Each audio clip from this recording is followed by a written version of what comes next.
Hi friends, ഇന്ന് നമ്മുടെ Mallu series ചാനലിൽ ഈ ഡ്രാമയുടെ നെക്സ്റ്റ് പാർട്ടാണ് കാണാൻ പോകുന്നത്. ഈ ഡ്രാമയുടെ സ്റ്റാർട്ടിങ് സീനിൽ തന്നെ കാണിക്കുന്നു വന്നിട്ട് നമ്മൾ ഷൂക്കിംഗ് വന്നിട്ട് നമ്മൾ ഷെന്നിനെ രക്ഷപ്പെടുത്തി കൊണ്ടുവന്ന് കിടത്തിയിട്ടുണ്ട് കേട്ടോ. ഷെന്നി എണീക്കുന്ന സമയത്ത് ഷൂക്കിങ് ചോദിക്കുകയാണ്, സത്യം പറ 3 വർഷത്തിന് മുമ്പ് ആ ഒരു ഹട്ടിൽ എൻ്റെ കൂടെ ഉണ്ടായിരുന്നു നിങ്ങളാണോ എന്ന് ചോദിക്കുകയാണ്. അപ്പോൾ ഷെന്നാണ് കൂടെ ഉണ്ടായിരുന്നത് എന്നിരുന്നിട്ട് പോലും ഞാനല്ലായിരുന്നു എന്ന് പറയണം. അപ്പോൾ ചോദിക്കും പറയണം, പിന്നെ നിങ്ങൾക്ക് എങ്ങനെ എൻ്റെ ശരിക്കുള്ള പേര് അതെങ്ങനെ നിങ്ങൾക്ക് അറിയുന്നതെന്ന് ചോദിക്കുന്ന സമയത്ത് നമ്മുടെ ഷെൻ പറയണം, അത് എൻ്റെ ഇൻ്റലിജൻസ് നെറ്റ്വർക്ക് വെച്ച് എനിക്ക് കണ്ടുപിടിക്കാൻ പറ്റാത്ത കാര്യമുണ്ടോ, എത്രയും മുമ്പ് എനിക്ക് ഈ കാര്യം അറിയായിരുന്നു, അതിന് നിൻ്റെ കൂടെ ആ ഹട്ടിലുണ്ടാവേണ്ട കാര്യമൊന്നുമില്ലെന്ന് പറയാം കേട്ടോ. എന്നിട്ടാണെങ്കിൽ ചോദിക്കണം, എൻ്റെ അച്ഛനെ കൊല്ലാൻ മാത്രം നിങ്ങൾ ഇത്രയും ധൈര്യം കാണിച്ചല്ലോ എന്ന് പറയുന്ന സമയത്തും ഷെന്നി പറയണം, എനിക്ക് അവരൊക്കെ ഒരു ഉറുമ്പിൻ്റെ കണക്കാണ്, അവരൊക്കെ ചത്ത എനിക്ക് എന്താണെന്ന രീതിക്ക് ഭയങ്കര ഒരു പുച്ഛഭാവത്തിൽ അവരൊക്കെ ഇവൻ തന്നെ കൊന്നേ എന്നുള്ള രീതിക്കൊക്കെ ഇവൻ സംസാരിക്കും കേട്ടോ. എന്നിട്ട് ഇവൻ പോയിട്ട് ഒരു ഡിവോഴ്സിൻ്റെ ഒരു സംഭവം എഴുതുകയാണ്, എന്ന് വെച്ചാൽ ഡിവോഴ്സിന് എഴുതുകയാണ്. അന്നൊക്കെ അങ്ങനെ ഒരു പേപ്പറിൽ എഴുതി കൊടുത്ത ഡിവോഴ്സാണ് കേട്ടോ. അപ്പോൾ ഇത് കൊടുക്കുന്ന സമയത്ത് ഇവളാണെങ്കിൽ അത് പിച്ച് ചീന്തി കളഞ്ഞിട്ട് പറയാണ്, ഇതോടുകൂടി നമ്മൾ രണ്ടുപേരും നമ്മളുടെ ബന്ധം എല്ലാം തീർന്നെന്ന് പറയാം. ഇനിയാണെങ്കിൽ ഇവൾ ഇവിടുന്ന് പോകണമല്ലോ, കാരണം ഡിവോഴ്സ് ആയല്ലോ. പോകാൻ നിൽക്കുന്ന സമയത്ത് ഇവളാണെങ്കിൽ ആ ജനറലിൻ്റെ പാലസ് തന്നെ നോക്കി അവിടെ നിൽക്കുക. അപ്പോൾ വണ്ടിക്കാരൻ വന്ന് വിളിക്കുന്നെങ്കിലും ഇപ്പോൾ വരാമെന്ന് പറഞ്ഞാൽ അവൾ അത് നോക്കി നിൽക്കുക. ഇത് വന്നിട്ട് ജനറലും അതുപോലെ ജനറലിൻ്റെ അസിസ്റ്റൻറ്റും കൂടി വേറെ ഭാഗത്തു നിന്ന് നോക്കുന്നുണ്ട് കേട്ടോ.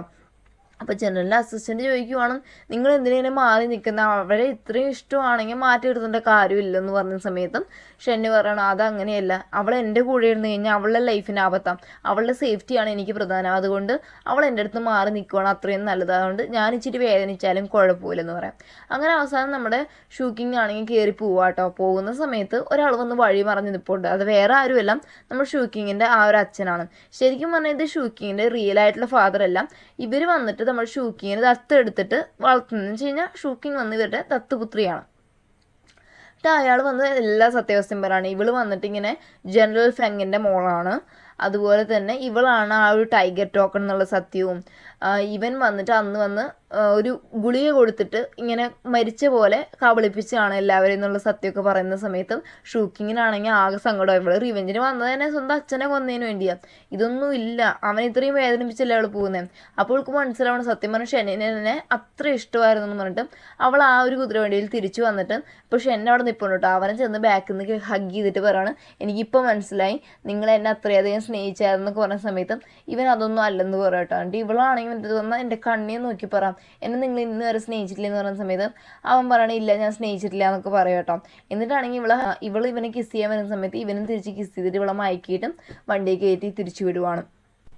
ഇനി ആ ഒരു പ്രൈം മിനിസ്റ്ററുടെ പാലസിൽ കാണിക്കോട്ടോ. പ്രൈം മിനിസ്റ്റർ വന്നിട്ട് പ്രൈം മിനിസ്റ്റർ മോളെ കണ്ടുപിടിച്ചല്ലോ, അവൾക്ക് വന്നിട്ട് എന്തോ ഒരു പൊടി പോലൊരു സംഭവം വന്ന് നിർബന്ധിച്ച് കൊടുക്കുവാണ്. എന്നിട്ട് പറയണം, ഞാൻ ഇപ്പോൾ നിനക്ക് തന്നത് ഒരു പോയിസനാണ്, അതിന് മാസം നീ മരുന്ന് എടുത്തില്ലേ, നീ മരിച്ചു പോകും, അപ്പം ഞാൻ എന്താ പറയുന്നത് അത് ചെയ്യാൻ നീ തയ്യാറല്ലേ എന്ന് പറയുന്ന സമയത്തും ഈ പെണ്ണിന് വേറെ വഴിയില്ല കേട്ടോ.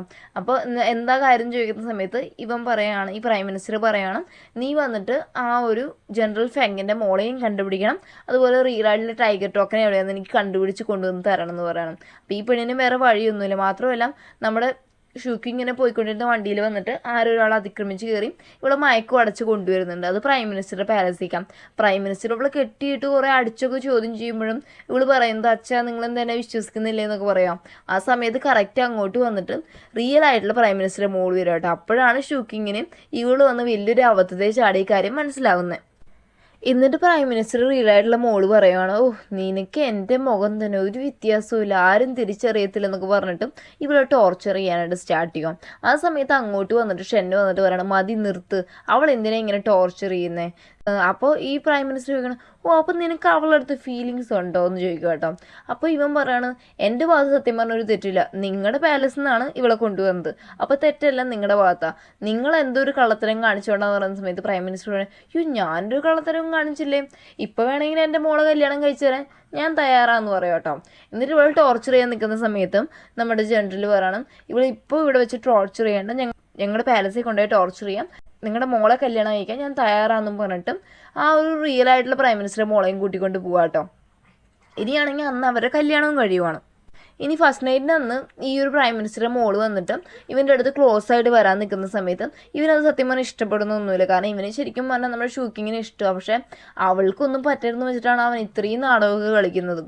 ആ സമയത്ത് ഇവൻ പറയണേ, ഇല്ല എനിക്ക് ഇച്ചിരി പണിയുണ്ട് ഞാൻ പോവാന്ന് പറയുന്ന സമയത്ത് ഇവൻ അത് വന്ന് നിനക്ക് ആ പെണ്ണിനോട് ഇഷ്ടമുള്ളതുകൊണ്ടല്ലേ എന്ന് ചോദിക്കുന്ന സമയത്ത് നമ്മുടെ ഷെന്നു പറയണം, ഓ അവളോട് എന്തിഷ്ടം, അവളൊക്കെ സാധാ ഒരു ഡോക്ടർ, അവളടുത്ത് എനിക്കെന്തോ ഇഷ്ടം തോന്നാനാ, എനിക്ക് ഇച്ചിരി വർക്ക് ഉണ്ടെന്ന് പറഞ്ഞിട്ട് ഇവൻ അവിടെ നിന്ന് പോവാം. അപ്പോൾ ഈ ഒരു പ്രൈം മിനിസ്റ്റർ മോൾ ആലോചിക്കണം, അപ്പോൾ നിൻ്റെ വീക്ക്നെസ് ഞാൻ കണ്ടുപിടിച്ച് കഴിഞ്ഞിട്ടുണ്ടെന്ന് പറയാട്ടോ. ഇനി പിറ്റേന്നാണെങ്കിൽ നമ്മൾ ഷൂക്കിങ്ങിനുണ്ടല്ലോ ടോർച്ചർ ചെയ്യാനായിട്ട് കൊണ്ടുവന്ന് നിർത്തിയേക്കോ പ്രൈം മിനിസ്റ്റർ മോള്, കയ്യിലൊരു മരത്തിന് സംഭവം ഇട്ടിട്ട് മുറുക്കി അവളുടെ വിരൽ വേദനിപ്പിക്കാനായിട്ട്. ആ സമയത്ത് കറക്റ്റ് ജനറൽ അങ്ങോട്ട് വന്നിട്ട് പറയണം നിർത്താൻ. അപ്പോൾ ഇവൻ ചോദിക്കണം, ഓ അപ്പോൾ നിനക്ക് ഇവളോട് സിമ്പതി ഉണ്ടല്ലേ എന്നും ഈ പ്രൈം മിനിസ്റ്ററുടെ മോള് ചോദിക്കുന്ന സമയത്ത് ജനറൽ പറയുകയാണ്, ഇവളോട് സിമ്പതി ഉണ്ടായിട്ടൊന്നുമല്ല, ഇവൾക്ക് വേണ്ടിയൊക്കെ നീ എന്തിനാടി സമയം കളയുന്നതെന്ന് പറയാം കേട്ടോ. അപ്പോൾ ഇവള് പിന്നെയും കയറി സംസാരിക്കുവാണ് ഈ പ്രൈം മിനിസ്റ്റർ മോള്, സത്യം പറഞ്ഞാൽ നിനക്ക് സിമ്പതി ഉണ്ടല്ലേ എന്നൊക്കെ പറയുന്ന സമയത്ത് ലാസ്റ്റ് ഇവൻ്റെ ഒരു അഭിനയത്തിന് എന്തെങ്കിലും ട്രൂത്ത് തോന്നണല്ലോ എന്ന് പറഞ്ഞിട്ട് ഇവൻ നമ്മുടെ ഷൂക്കിങ്ങിൻ്റെ മുഖത്തടിച്ച് അവൾ അവിടെ ഇടുക കേട്ടോ. എന്നിട്ടാണെങ്കിൽ ഇവൻ ചെന്ന് കുറേ വൈൻ കുടിക്കുവാണ്. എന്ന് വെച്ച് കഴിഞ്ഞാൽ ഇവന് ശരിക്കും പറഞ്ഞാൽ നല്ല സങ്കടം ഉണ്ടാവുള്ള അടിച്ചേനെ. പക്ഷേ ഇവൾക്കൊന്നും പറ്റരുതെങ്കിൽ ഈ ഒരു ചെറിയ കാര്യങ്ങൾ ഇവൻ ചെയ്തല്ലേ പറ്റും, അതുകൊണ്ട് അവൻ അങ്ങനെ ചെയ്തത്. ആ സമയത്ത് ഷൂക്കിങ് അങ്ങോട്ട് വന്നിട്ട് പറയുവാണ്, എനിക്കറിയാം നിങ്ങൾക്ക് മനസ്സിൽ ഞാനും ഉണ്ടെന്നുള്ള കാര്യം അറിയാം, ഇതെല്ലാം നിങ്ങൾ എൻ്റെ നല്ലതിന് വേണ്ടിയായിരിക്കും ചെയ്യുന്നതെന്നും എനിക്കറിയാം, നിങ്ങൾ എന്ത് തന്നെ ചെയ്യുവാണെങ്കിലും നിങ്ങളുടെ എല്ലാ കാര്യത്തിലും ഞാൻ കൂടെ ഉണ്ടെന്നുള്ള രീതിക്കൊക്കെ ഷൂക്കിങ് സംസാരിക്കുന്ന സമയത്ത് ഷെന്നി പറയാണ്, നീ പറയുന്നൊന്നുമല്ല, ഞാൻ പ്രൈം മിനിസ്റ്ററെ മോളെ കല്യാണം കഴിച്ചാൽ എനിക്ക് നല്ല ലെവലിലെത്തണം, അതിന് വേണ്ടിയാണ്, നീ ഇതൊന്നും മനസ്സിലിട്ടിട്ട് ചുമ്മാ കുഴപ്പിക്കണ്ടെന്ന് പറഞ്ഞിട്ട് ഷൂക്കിങ്ങിനെ അവിടെ നിന്ന് പറഞ്ഞു വിടുക കേട്ടോ. ഇനിയാണെങ്കിൽ പ്രൈം മിനിസ്റ്റർ മോള് വന്ന് വേറൊരു കാര്യം പ്ലാൻ ചെയ്യുകയാണ്. എന്താണെന്ന് വെച്ച് കഴിഞ്ഞാൽ അന്ന് രാത്രി ഒരു ഫസ്റ്റ് നൈറ്റ് എങ്ങനെ നടത്തണം, ഇത് വന്നിട്ട് നമ്മുടെ ഷൂക്കിങ് കണ്ടിട്ട് അവൾ അത് ആലോചിച്ച് സങ്കടപ്പെടും വേണം. എന്ന് വെച്ച് കഴിഞ്ഞാൽ നമ്മുടെ ഷെന്നിൻ്റെ ലൈഫിൽ നിന്ന് ഷൂക്കിങ് ഒഴിഞ്ഞു മാറിപ്പോണം. അപ്പം അതിന് വേണ്ടിയിട്ട് ഇവരുടെ ബെഡ്റൂമിൽ ഒരു അലമാരയുണ്ട്, അതിനകത്ത് വന്നിട്ട് നമ്മുടെ ഷൂക്കിങ്ങിനെ കെട്ടിയിട്ടിട്ട് ഇവർ രണ്ടുപേരും വൈൻ കുടിക്കാൻ. പക്ഷെ അവിടെ വന്നിരുന്ന് വൈൻ കുടിക്കാതിരുന്നപ്പോഴേ തന്നെ ഷെന്നിന് കാര്യം മനസ്സിലായി, ഈ ഒരു അലമാരിക്കകത്ത് ആരുണ്ട്, നമ്മൾ ഷൂക്കിങ് ഉണ്ടെന്ന് കേട്ടോ. അതുകൊണ്ട് തന്നെ ഇവനും വന്നിട്ട് ഈ പെണ്ണ് ചെയ്യുന്നതിനൊക്കെ നിന്ന് കൊടുക്കുക. കാരണം വെച്ച് കഴിഞ്ഞാൽ ഇത് കാണുന്ന സമയത്ത് ഷൂക്കിങ്ങിൻ്റെ മനസ്സിന്ന് ഞാൻ ഇല്ലാതാവും, അപ്പോൾ അവളുടെ ലൈഫ് സേഫ് ആവും, അവൾ ഇവിടെ നിന്ന് പൊക്കോളൂ എന്ന് പറഞ്ഞിട്ട്. എന്നിട്ടാണെങ്കിൽ ഇവരാണെങ്കിൽ ഒരു ഫസ്റ്റ് നൈറ്റ് ആഘോഷിക്കാനായിട്ട് സ്റ്റാർട്ട് ചെയ്യുക. ഈ ഒരു പ്രൈം മിനിസ്റ്ററുടെ മോളാണെങ്കിൽ ഇവനെ ഹഗ് ചെയ്യുക. ഇതെല്ലാം തന്നെ കരഞ്ഞുകൊണ്ട് നമ്മുടെ ഷൂക്കിങ് ആ ഒരു അലമാരിക്കകത്തിരുന്ന് കണ്ടുകൊണ്ടിരിക്കുകയാണ്. ഈ ഒരു സീനോട് കൂടിയാണ് നമ്മുടെ ഇന്നത്തെ എപ്പിസോഡ് ഇവിടെ അവസാനിക്കുന്നത്. ഓക്കെ ഫ്രണ്ട്സ്, നിങ്ങൾക്ക് ഈ വീഡിയോ ഇഷ്ടപ്പെട്ടാൽ ലൈക്ക് ചെയ്യാനും ഷെയർ ചെയ്യാനും സബ്സ്ക്രൈബ് ചെയ്യാനും മറക്കല്ലേ. മാത്രമല്ല നെക്സ്റ്റ് ഒരു വീഡിയോ ആയിട്ട് വരുന്നതായിരിക്കും. ബൈ.